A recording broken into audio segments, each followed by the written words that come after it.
The rain hammered our garage roof like bullets on tin, and I was thinking about how perfectly that sound matched my mood when I heard my wife giggling into her phone like a teenager with her first crush.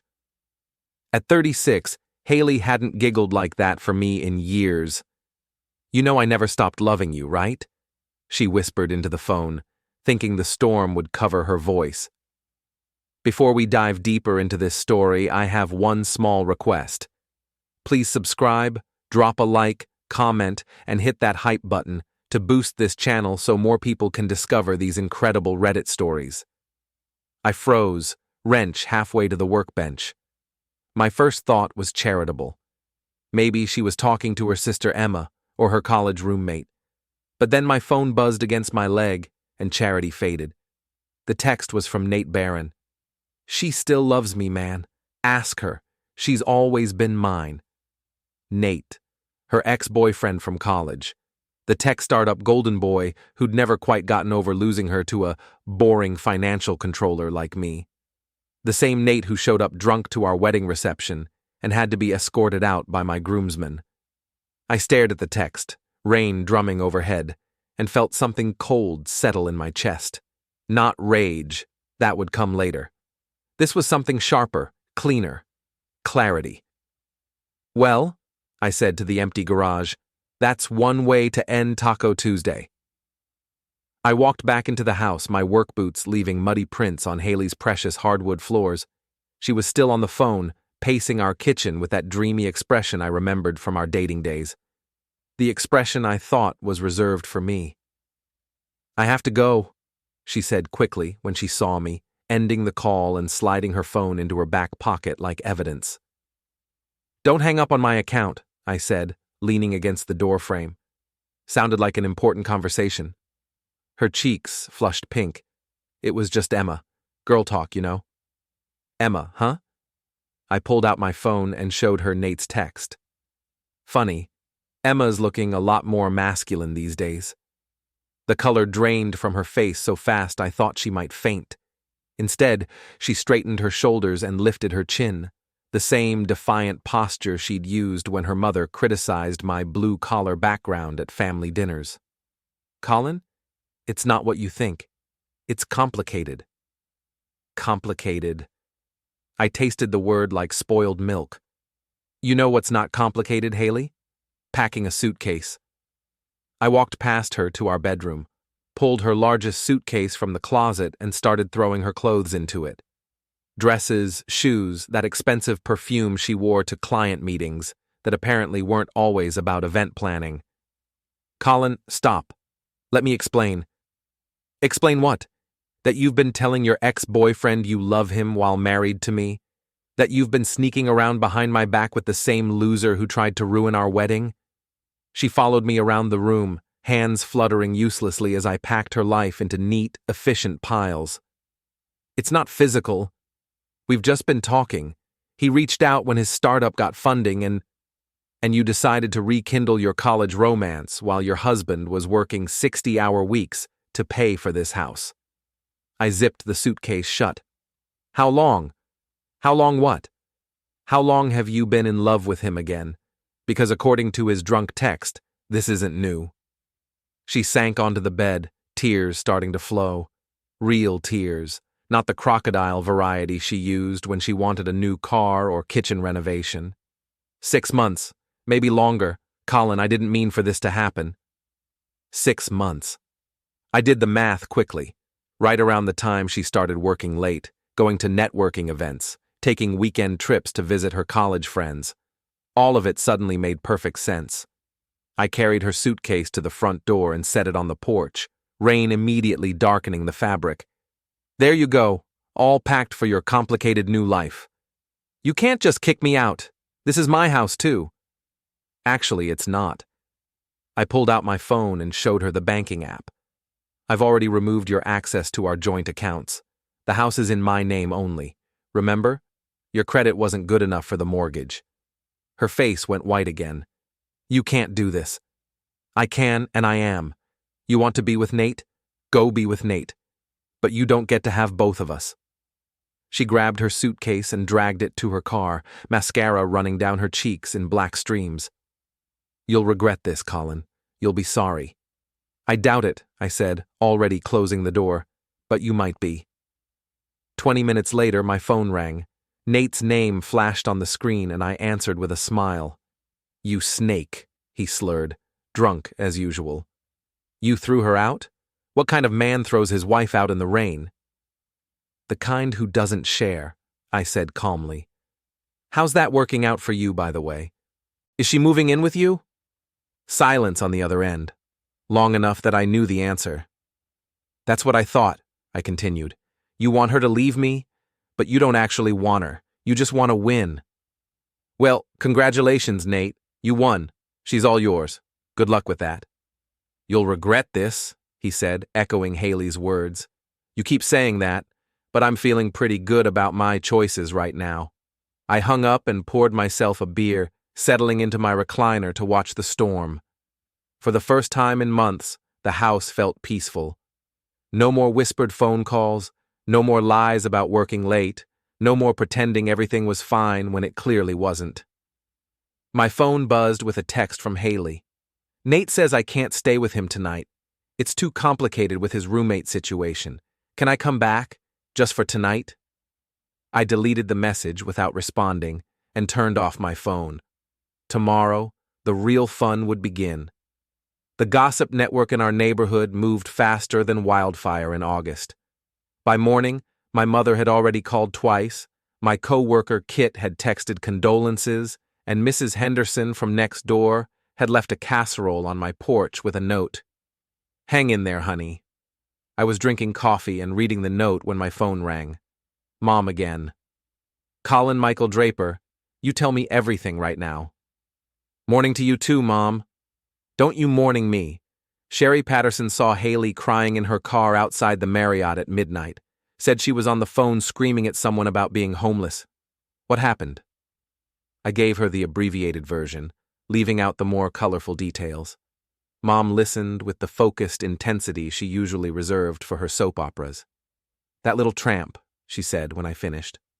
"I never liked her, you know. Too fancy for her own good. And that ex-boyfriend of hers, didn't he cause trouble at your wedding?" "He did." "Well, good riddance. You're better off without her. But Colin, honey, you need to be smart about this. Women like Hailey don't go quietly.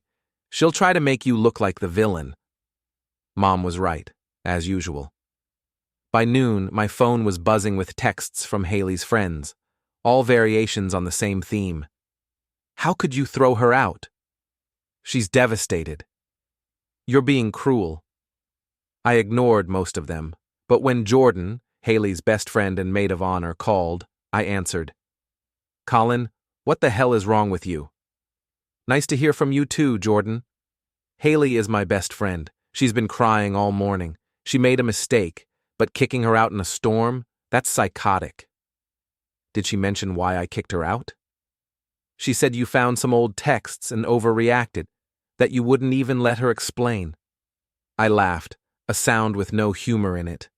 "Old texts? Is that what she's calling them? Jordan, she told her ex-boyfriend she never stopped loving him. Yesterday, while married to me." Silence on the other end. "She didn't mention that part, did she?" That's not what she said." "I'm sure it's not. Ask her about the 6 months of networking events that were actually dates. Ask her about the weekend trip to Portland she's planning with him, the same weekend we were supposed to visit your parents for their anniversary." More silence. Then, "How do you know about Portland?" "Because I'm not an idiot, Jordan. I pay attention. The question is, how do you know about it?" She hung up. Interesting.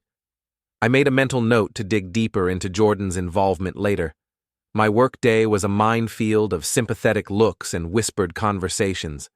Hailey's affair was already common knowledge, small office, big mouths, but the real problem was professional. Nate's startup, TechFlow Solutions, was one of our biggest clients. His company brought in nearly $200,000 in revenue annually, and my boss wasn't happy about the potential conflict of interest. "Colin, we need to talk," said Richard Morse, our managing partner, when I knocked on his office door at 5. If this is about the Barron situation, it absolutely is. Nate called this morning very upset. He's concerned about confidentiality, about whether his company's financial information is secure given your personal issues. I sat down uninvited. Richard, my personal issues don't affect my professional integrity. You know that. I know that. But Nate is threatening to pull his account. That's a significant loss, Colin.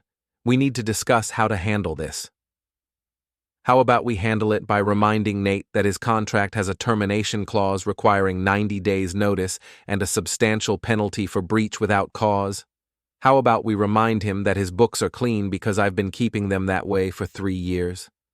Richard shifted uncomfortably. He also mentioned some concerns about harassment. Harassment? He says you've been sending threatening messages. I pulled out my phone and scrolled through my recent texts.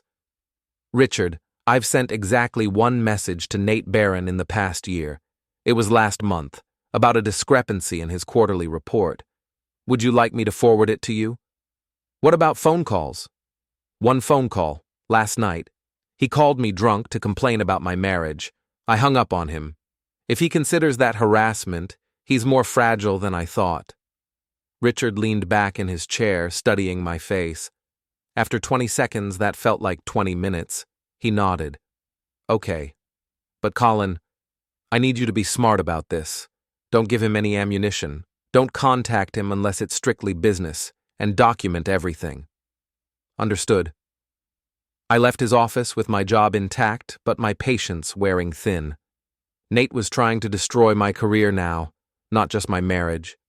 That changed things. I drove to the gym, my usual stress relief, and found Nate on the bench press, struggling with weights that were clearly too heavy for his tech bro physique. Perfect. I waited until he finished his set and sat up, sweat dripping onto his overpriced workout clothes. Fancy meeting you here, I said, settling onto the bench next to him. He jumped like I'd tasered him. Colin, I didn't know you worked out here. 3 years, same time every Tuesday and Thursday. But you've been busy lately, haven't you? Phone calls to my boss, threats about pulling your account. That's interesting strategy, Nate. I don't know what you're talking about. Sure you don't. I leaned closer, lowering my voice so the other gym members couldn't hear. Let me explain something to you, tech boy. You want my wife? Take her. You want to play games with my career? That's a different conversation entirely. His phone, sitting on the bench between us, buzzed with a text. The preview showed Hailey's name and the words, "Can you pick me up from—" I picked up his phone and looked at him. Oops. Hey, that's— I let the phone slip from my fingers. It hit the concrete floor screen first with a satisfying crack, the display spiderwebbing into digital chaos. Accidents happen, I said, standing up, especially when you're texting other men's wives during your workout. Dangerous to lose focus like that. Nate stared at his destroyed phone, then up at me. For a moment, I thought he might actually try to fight. Instead, he gathered his things and left without another word. I finished my workout with a smile. Round 2 to me. But when I got home, there was a surprise waiting. Hailey's car in my driveway, and Hailey herself sitting on my porch steps, looking like a drowned cat. We need to talk, she said. No, we don't. Colin, please. I made a mistake. A huge mistake. But I love you. I want to fix this. I looked at her. Really looked. Expensive clothes wrinkled from sleeping in her car, makeup smeared, hair unwashed. This was Hailey without her usual armor of perfection, and for a moment I almost felt sorry for her. Almost. Where's Nate? I asked. Why aren't you staying with your true love? Her face crumpled. He says it's too complicated right now. His lease doesn't allow long-term guests, and his business partners might not understand. He needs time to figure things out. Ah, so you're homeless because your boyfriend is a coward, and now you want to come back to the boring husband who actually owns a house. It's not like that. It's exactly like that, Hailey. You want security from me and excitement from him. You want to have your cake and eat it too. Well, congratulations. You chose cake. Now you get to live with that choice. I walked past her to unlock my front door. Colin, wait. There's something else. Something you need to know about Jordan. I paused, key halfway to the lock. What about Jordan? She's not who you think she is.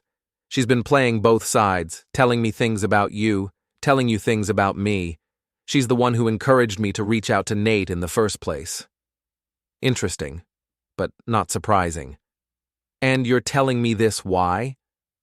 Because I think she's been manipulating both of us. I think she wanted this to happen. I turned to face her. Even if that's true, and I'm not saying it is, that doesn't change what you did. Jordan didn't force you to tell Nate you loved him. She didn't force you to plan secret getaways with him. You made those choices. I know, but nothing. Go find somewhere else to sleep, Hailey. This isn't your home anymore. I went inside and locked the door, leaving her sitting on the porch in the rain. Through the window, I watched her sit there for another 10 minutes before finally giving up and driving away. But her words about Jordan stuck with me. If Hailey was right, if her best friend had been orchestrating this whole mess, then I had a much bigger problem than a cheating wife and her coward boyfriend. I had a puppet master to deal with. The next morning brought revelations and a plan. I started with coffee and a deep dive into social media, something I'd always considered a waste of time, but was about to become my favorite weapon. Jordan Martinez had been busy. Her Instagram showed a timeline of subtle manipulation that would have impressed Machiavelli. Photos with Hailey at girls' nights that I now realized were strategy sessions. Comments on Hailey's posts that seemed supportive but were actually undermining. You deserve someone who truly appreciates you, and life's too short to settle for comfortable. But the real treasure was in her Venmo transactions, public by default, because Jordan was the kind of person who wanted everyone to see how fabulous her life was.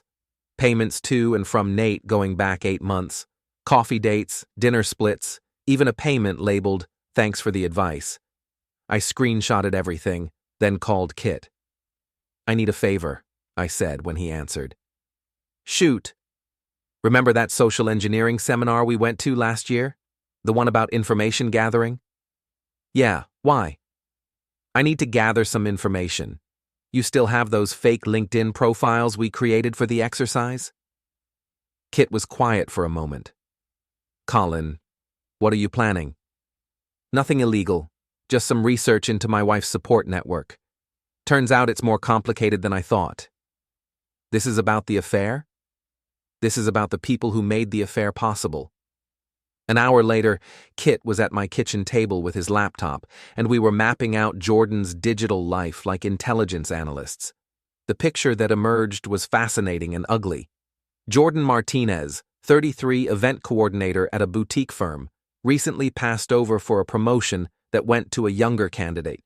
Bitter about her career, bitter about her love life, and apparently bitter about her best friend's marriage to a financially stable man. "Look at this," Kit said, pointing to a series of posts from last year. "She's complaining about being single while Hailey gets everything handed to her. Quote, 'Some people get lucky and marry their meal ticket while the rest of us work for everything.' Charming. It gets better. Check out her DMs with this guy, Marcus." Kit clicked through to a conversation thread. "She's been trash-talking your marriage for months. Says Hailey is wasted on you, that she deserves someone with ambition and excitement. Someone like Nate." "Exactly. And look at the timeline. She started reconnecting with Nate right after Hailey told her about your promotion and raise, the same week you guys started looking at vacation homes." The pieces clicked together like a puzzle. Jordan hadn't just encouraged Hailey's affair, she'd orchestrated it. Jealous of her friend's stable marriage and comfortable life, she decided to destroy it from the inside. "What's the plan?" Kit asked. "Phase 1, information warfare. Jordan likes to play puppet master. Let's see how she handles being exposed." I started with Hailey's boss, a woman named Patricia, who ran the event planning firm where both Hailey and Jordan worked. I crafted a careful email expressing concern about potential conflicts of interest and ethical issues, attaching screenshots of Jordan's Venmo transactions with Nate and some of her more inflammatory social media posts. Then I moved on to Nate's business partners. TechFlow Solutions was a 3-man startup, and Nate's 2 partners were serious investors who'd put their own money into the company. They probably wouldn't appreciate knowing that their co-founder was using company funds to wine and dine married women and their best friends. The beauty of social engineering is that you don't have to lie. You just have to present the truth in the right context to the right people. By noon, I'd sent carefully crafted messages to 12 different people in Jordan and Nate's professional and social circles. Not accusations, just concerned questions and documented facts. I noticed some unusual patterns and wanted to make sure everyone was aware of potential conflicts of interest. Then I sat back and waited for the dominoes to fall. The first call came at 2 p.m. Hailey, sobbing. "Colin, what did you do? Patricia wants to see me and Jordan first thing tomorrow morning. She says there are questions about our professional conduct." "I have no idea what you're talking about. Don't lie to me. This has your fingerprints all over it." "Hailey, I'm a financial controller, not a private investigator. If your boss has concerns about your conduct, maybe you should examine your conduct." Jordan is furious. She says you're trying to destroy innocent people out of spite. Innocent people. I tasted the words. Is that what we're calling them now? The second call came at 4 p.m. Nate, no longer drunk, but definitely panicked. "You son of a bitch. What did you send to my partners?" "I didn't send anything to your partners." "Bullshit. They want a meeting tomorrow about company expenses and professional relationships. They're asking about my Venmo transactions, for Christ's sake." "Nate, if you're using company money inappropriately, that's between you and your partners. I'm just a guy whose wife left him for a tech startup owner. What would I know about your business practices? You're trying to destroy my company. I'm trying to get on with my life. If your company can't survive basic scrutiny of its expenses, maybe the problem isn't me." He hung up, but not before I heard him say something to someone else in the room. "He's not going to stop. We need to do something about this." Interesting, very interesting. The third call came at 6 p.m., a number I didn't recognize. "Colin Draper?" "Speaking." "This is Detective Sarah Martinez with the City Police. I understand you've been having some disputes with your estranged wife and her friend." "I wouldn't call them disputes, more like natural consequences." "Mr. Draper, I need you to come down to the station. There's been a complaint filed against you for harassment and stalking." "By whom?" "Nate Barron and Jordan Martinez. They say you've been sending threatening messages and following them around town." I looked at my phone, scrolled through my recent messages. Nothing to either of them except business communications with Nate and the screenshots I'd sent to various third parties, none of which contained threats. "Detective, I'd be happy to come in and clear this up. Should I bring my lawyer?" "That's up to you, Mr. Draper, but I'd appreciate it if you could come in tonight." "I'll be there in an hour." I called my lawyer, a sharp woman named Rebecca Chen who'd handled my house purchase, and met her at the police station. The conversation with Detective Martinez was short and professional. "Mr. Barron says you've been harassing him at his gym and sending threatening messages to his business associates." I handed over my phone. "Detective, you're welcome to examine my communications with Mr. Barron. You'll find one business-related text about a financial discrepancy and one phone call that he initiated. As for the gym incident, I accidentally dropped his phone during a conversation. These things happen." "What about the messages to his business partners?" "I sent factual information to concerned parties about potential conflicts of interest. As a financial professional, I have an ethical obligation to report suspicious patterns when I see them." Rebecca leaned forward. "Detective, has my client violated any laws? Has he threatened anyone or engaged in any illegal activity?" Detective Martinez reviewed the complaint, then looked at my phone records. After 20 minutes, she shook her head. Mr. Draper, I don't see any evidence of criminal behavior here. This looks like a civil dispute between adults. I'd recommend that all parties avoid contact with each other and handle this through appropriate legal channels. Understood, Detective. Outside the police station, Rebecca gave me a warning. Colin, you're playing with fire. These people are trying to make you look like the aggressor. Be very careful about your next moves. I'm always careful, Rebecca. Are you? Because from where I'm sitting, it looks like you're escalating a situation that could get you arrested or sued. She was right, of course, but she didn't understand the bigger picture. This wasn't just about Hailey's affair anymore. It was about 3 people who'd conspired to destroy my marriage and were now trying to destroy my reputation and career to cover their tracks. I drove home through the rain, thinking about chess moves and endgames. Jordan, Nate, and Hailey thought they were playing checkers. Simple moves, obvious strategies. But I'd been playing chess since I was 12, and I was very good at thinking several moves ahead. Tomorrow, they'd learn the difference between tactics and strategy. Tomorrow, the real game would begin. Thursday morning arrived gray and drizzling, perfect weather for what I had planned. I'd spent the night preparing, printing documents, making phone calls, and setting up what Kit called the nuclear option. The first domino fell at 8:30 a.m. Patricia called an emergency meeting at Hailey and Jordan's office, and thanks to a well-placed contact, the janitor who happened to be Kit's cousin, I had a full report within an hour. It was brutal, Kit told me over lunch. Patricia had printouts of everything, the Venmo transactions, the social media posts, even some emails between Jordan and Nate that someone forwarded to her. Someone, anonymous tip, came from a burner email account that traced back to a public library computer. I smiled. Interesting. What happened? Hailey tried to play innocent, said she didn't know about Jordan's side communications with Nate, but Jordan threw her under the bus, said Hailey was the one having the affair and she was just trying to be a supportive friend.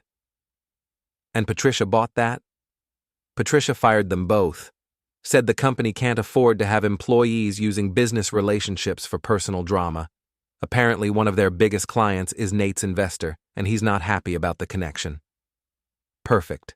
Phase 1 complete. Phase 2 began at 2 p.m. when Nate's business partners called their emergency meeting. I knew about it because I'd been monitoring TechFlow's social media accounts, and one of the partners had posted a cryptic message about difficult conversations and necessary changes. By 4 p.m., the tech startup rumor mill was buzzing. TechFlow Solutions was in crisis mode, with rumors of financial irregularities and inappropriate use of company resources. Nate's partners were demanding a full audit of expenses and threatening to freeze his access to company funds. I was reading about it on LinkedIn when my phone rang. Hailey, predictably. You destroyed my career, she said, without preamble. I didn't destroy anything. I just provided information to interested parties. Interested parties? You mean you sent lies and rumors to my boss and ruined my reputation? Hailey, I sent documented facts, screenshots of public social media posts and financial transactions. If those facts ruined your reputation, maybe the problem isn't the facts. Jordan says you're trying to destroy all of us because you can't handle being rejected. Jordan says a lot of things, most of them lies. She's my best friend. She's the person who orchestrated your affair because she was jealous of your marriage. But sure, let's call her your best friend. Silence on the other end. Then, that's not true. Isn't it? Ask her about her conversations with Nate before you two reconnected. Ask her about the advice she gave you about deserving better than a boring husband. Ask her about the payments she's been receiving from your boyfriend. What payments? I sent her the screenshots while we were talking. Check your phone. Another long silence. Then, this doesn't prove anything. It proves she's been playing both sides for months. It proves she encouraged your affair for her own reasons. It proves your best friend has been manipulating you from the beginning. Even if that's true, it doesn't excuse what you're doing now. What am I doing, Hailey? Defending myself? Protecting my reputation and career from people who are trying to destroy them? You started this war when you decided to cheat. Don't complain about the battlefield now. She hung up, but I knew the seeds of doubt were planted. Hailey wasn't stupid, just selfish and easily manipulated. Once she realized Jordan had been using her, the alliance would crumble. Phase 3 began that evening with a visit to Nate's apartment building.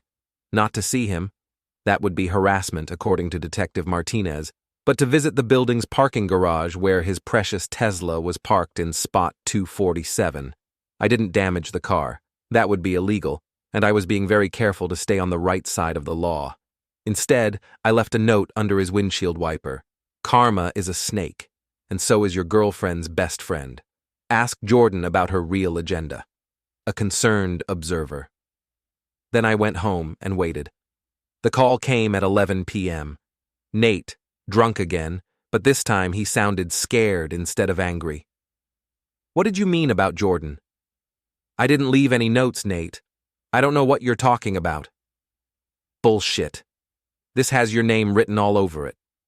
Does it? Because from what I hear, you've got bigger problems than mysterious notes. How did that meeting with your partners go? You know exactly how it went, you bastard. I know your company is in trouble and your personal expenses are being audited. I know your investors are asking hard questions about your judgment and professionalism. But those are consequences of your choices, not mine. Jordan says you're trying to frame us. Jordan says whatever serves her purposes at the moment. You might want to think about why she encouraged Hailey to cheat on her stable, financially secure husband with a startup owner whose company she knew was struggling. What are you talking about? I'm talking about a woman who's been playing a long game, using both you and my wife to get what she wants. You think she cares about Hailey's happiness? Or yours? Check her bank account, Nate. See how much money she's been moving around lately. I hung up and turned off my phone. By morning, the alliance would be completely shattered. Friday brought the news I'd been waiting for. Kit called at 7 a.m. with an update from his network of contacts and cousins. It's a complete meltdown, he reported. Nate confronted Jordan about the money transfers last night. Turns out she's been skimming from the payments he was making for their consulting sessions. She was charging him for advice about how to win Hailey back, then pocketing the cash. How much? Nearly $5,000 over 6 months. She told him it was for expenses, dinners with Hailey, gifts, research into your financial situation, but really, she was just taking his money and laughing all the way to the bank. And Hailey? Hailey found out about the scam and went ballistic. She's been staying at her sister's place, but last night she showed up at Jordan's apartment screaming about being used and manipulated. The neighbors called the cops. Anyone arrested? No, but there's a report on file. Jordan is claiming Hailey threatened her. Hailey is claiming Jordan destroyed her marriage and career for money. It's a beautiful disaster. I poured myself a cup of coffee and considered the situation. 3 people who'd conspired against me were now at each other's throats, their reputations in ruins, their careers destroyed, their alliance completely fractured. But I wasn't done yet. The final phase required all 3 of them in the same place at the same time, and I had just the location in mind. My family's old lakeside cabin, 40 minutes outside town. Isolated, private, and equipped with excellent cell phone reception for what I had planned. I sent 3 separate messages, each carefully crafted for its recipient. To Hailey. I know about Jordan's scam. If you want to save what's left of your reputation, meet me at the cabin tomorrow at 3 p.m. Come alone. To Nate. Jordan has been playing you from the beginning. I have proof that will clear your name with your partners. Cabin tomorrow, 3 p.m. Don't tell anyone. To Jordan. Your little game is over. I have evidence of fraud and manipulation that will put you in prison. Cabin tomorrow, 3 p.m. Last chance to explain yourself. Then I called Rebecca Chen, my lawyer, and arranged for her to be on standby. Whatever happened tomorrow, I wanted legal counsel available. Saturday morning, I drove to the cabin early to set up. Hidden cameras in 3 locations, audio recording equipment, and a laptop connected to a mobile hotspot. Everything I needed to document the final confrontation and broadcast it live to a select audience. At 2:45 p.m., I was ready. The stage was set for the last act of this drama, and all the players were about to arrive. Time to end this, once and for all. The first car arrived at exactly 3 p.m. Hailey's silver Honda, mud splattered from the gravel road leading to the cabin. She parked next to my truck and sat in her car for a full minute, probably gathering courage or planning her strategy. Through the cabin window, I watched her walk to the front door, shoulders squared in that familiar defiant posture. She looked terrible. Unwashed hair, wrinkled clothes, dark circles under her eyes. The last week had not been kind to her. "Colin?" she called, knocking on the door. "I'm here. We need to talk." I opened the door but didn't invite her in. Punctual as always. "You said you had information about Jordan, about some scam?" "I do, but we're going to wait for the other guests." Her face went pale. "Other guests? Colin, what are you doing?" "I'm ending this, all of it. The lies, the manipulation, the games. Today, everyone tells the truth." The second car arrived 5 minutes later. Nate's Tesla, looking significantly less pristine than usual. He'd apparently been driving it hard, probably running from his problems. He parked behind Hailey and walked toward us with the swagger of a man trying to hide his fear. "What the hell is this?" he demanded, seeing Hailey. "You said to come alone." "I said a lot of things," I replied. "Most of them true, unlike the three of you." The third car, Jordan's red BMW, pulled up just as Nate reached the porch. Perfect timing. She got out slowly, scanning the scene like a predator assessing threats. "This is a setup," she said immediately. "Colin, what are you planning?" "I'm planning a conversation. A long overdue, completely honest conversation between four people who've been lying to each other for months." I stepped back and gestured toward the cabin's main room. "Shall we?" They filed in reluctantly, taking seats as far apart as possible. The cabin's rustic interior, wooden walls, stone fireplace, mounted deer heads, made an appropriately dramatic backdrop for what was about to happen. I remained standing, positioning myself where the hidden cameras would capture everyone's faces. "Let's start with some ground rules," I began. "First, everyone stays until we're finished. Second, no more lies. We've all heard enough bullshit to last a lifetime. Third, everyone gets to speak their piece. But I go first." "Colin, this is insane," Hailey said. "You can't just kidnap people and force them to—" "Kidnap?" I laughed. "Hailey, you drove here voluntarily. You can leave anytime you want. But if you leave before we finish, the whole world gets to see the evidence I've compiled about your affair, Nate's financial irregularities, and Jordan's fraud." "What evidence?" Jordan demanded. I pulled out my phone and opened the live stream app I'd prepared. "Evidence that's about to be broadcast to a very select audience. Your bosses, your families, your social circles, everyone who needs to know the truth about what's been happening." Nate jumped to his feet. "You can't do that. That's blackmail." "Sit down, tech boy." The authority in my voice surprised even me. It's not blackmail when it's the truth. And it's not illegal when it's information you've already made public through your own actions. He sat down, but his hands were clenched into fists. "Good. Now, let me tell you what I know, and then we'll give each of you a chance to explain yourselves." I began with Jordan, laying out the timeline of her manipulation. The social media posts expressing jealousy about Hailey's marriage, the reconnection with Nate, and the gradual poisoning of Hailey's mind against me. The financial scam, taking money from Nate while pretending to help him win back his college girlfriend.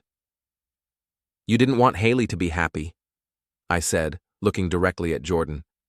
"You wanted her to be as miserable as you were.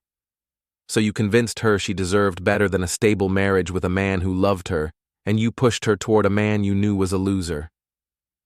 Jordan's face was red with anger, but she didn't deny it. Next, I turned to Nate. "You never wanted Hailey back. You wanted to win. You wanted to prove you could take something away from the boring financial guy who got the girl you thought you deserved. But when it came time to actually be with her, to take responsibility for destroying her marriage, you chickened out. That's not, Nate started. Shut up. You made her homeless because you were too cowardly to face the consequences of your actions. You used her to stroke your ego, then threw her away when she became inconvenient. Finally, I faced Hailey. And you threw away 8 years of marriage for what? Excitement? Validation? The thrill of sneaking around with your college boyfriend? Tears were streaming down her face. Colin, I'm sorry. I know I made mistakes, but mistakes? My voice rose. Hailey, you told another man you loved him while married to me. You planned secret trips with him. You lied to my face for 6 months. Those weren't mistakes. They were choices. The room was silent except for the sound of Hailey's crying. Now, I continued, each of you gets to explain yourselves. Tell the truth, for once in your lives. Starting with you, Jordan. Jordan straightened in her chair, some of her usual confidence returning. Fine. You want the truth? The truth is that Hailey was wasting her life with you. She's beautiful, intelligent, creative, and she was stuck in a boring suburban marriage with a man who couldn't see her potential. So you decided to fix that by destroying her marriage? I decided to open her eyes to what she was missing. And yes, I took money from Nate. He was stupid enough to pay for advice he could have gotten for free. That's not fraud. That's capitalism. What about the lies, the manipulation? I told Hailey what she needed to hear to find the courage to leave you. If that's manipulation, then every therapist and life coach in America is guilty of the same thing. I turned to Nate. Your turn. Nate was sweating despite the cool air in the cabin. Look, I never meant for things to go this far. Hailey contacted me, said she was unhappy, wanted to reconnect. I was flattered. She's a beautiful woman, and we had history. So you decided to pursue a married woman. She pursued me. I just responded. And when things got complicated, I tried to be responsible. My business partners, my lease situation, I couldn't just upend my entire life overnight. But you could upend hers. That wasn't my intention. What was your intention, Nate? Really? He was quiet for a long moment. Then, I wanted to prove I could have her if I wanted, that she chose you over me because of timing, not because you were better. Finally, I looked at Hailey. Last chance to tell the truth. She wiped her eyes and looked up at me. I was lonely, Colin. You worked all the time. We barely talked anymore, and I felt like we were just roommates. When Nate reached out, it felt like someone was actually interested in me again. So instead of talking to your husband about feeling lonely, you decided to have an affair. It wasn't supposed to be an affair, it was just talking at first. Remembering what it felt like to be excited about someone. When did it become physical? It didn't. We kissed once at a coffee shop. That was it. But you were planning more, the Portland trip. Yes. Her voice was barely a whisper. We were going to spend the weekend together, see if there was still something between us. While married to me, yes. I nodded slowly. Thank you. Finally, some honesty. I picked up my phone and showed them the live stream. This entire conversation has been broadcast to 47 people, including your families, employers, and mutual friends. Everyone now knows exactly what happened and why. The reaction was immediate and explosive. Jordan screamed and lunged for my phone. Nate jumped up, shouting about lawsuits and illegal recording. Hailey just sat there, staring at the phone in horror. Relax, I said, stepping back from Jordan's reach. It's perfectly legal to record conversations in this state as long as one party consents. I consented. You bastard, Nate snarled. You've destroyed all of us. No, Nate. You destroyed yourselves. I just documented it. Jordan was pacing now, her face twisted with rage. This isn't over, Colin. I'll sue you for everything you have. I'll destroy your career, your reputation. With what? The truth. Good luck with that. She grabbed a poker from the fireplace and raised it like a weapon. Turn off that stream. Delete everything. Now. Put that down, Jordan. You're already facing fraud charges. Don't add assault to the list. Fraud charges? Did you think Nate's partners wouldn't press charges once they found out about your little consulting scam? Did you think your former employer wouldn't pursue legal action for using company resources to destroy your co-workers? The poker slipped from her hands, clattering to the floor. Nate made one last desperate play. Colin, we can work this out. I'll pay you back for whatever damages. There are no damages, Nate. My career is intact, my reputation is clean, and my life is actually better without a cheating wife and her toxic friends. You three are the ones with problems now. I walked to the door and opened it. You're all free to go. Drive safely. The roads are slippery when it rains. They filed out in silence, their grand alliance finally and permanently shattered. Through the window, I watched them drive away in separate cars, heading back to their ruined lives. I turned off the recording equipment and poured myself a beer from the cabin's old refrigerator. Outside, the rain was starting again, washing the world clean. My phone buzzed with messages from the live stream audience. My mother, I'm proud of you, honey. Kit, damn, dude, that was brutal. Rebecca Chen, call me Monday. We need to discuss next steps. But the message that mattered most came from an unknown number. Mr. Draper, this is Detective Martinez. We've received new information about the harassment complaint against you. The charges have been dropped. Have a good weekend. I smiled, finished my beer, and locked up the cabin. Tomorrow, I'd start the next chapter of my life, one without lies, manipulation, or people who thought they could play games with my marriage and career. As I drove home through the rain, I thought about justice and revenge, about the difference between being a victim and being a survivor. Some people would say I'd gone too far, that I'd been cruel and vindictive. But those people had never been betrayed by the person they trusted most, never had their life's work threatened by cowards and manipulators, never been forced to watch their marriage fade while pretending everything was fine. I'd given them multiple chances to tell the truth, to take responsibility, to handle this like adults. They'd chosen lies and games instead. Now, they could live with the consequences. The rain was letting up as I pulled into my driveway. The house was dark and quiet, exactly the way I liked it. No more whispered phone calls, no more lies, no more pretending. Just peace and the satisfaction of a game well played. Let the gossip begin. I'd be elsewhere, living rent-free in their nightmares.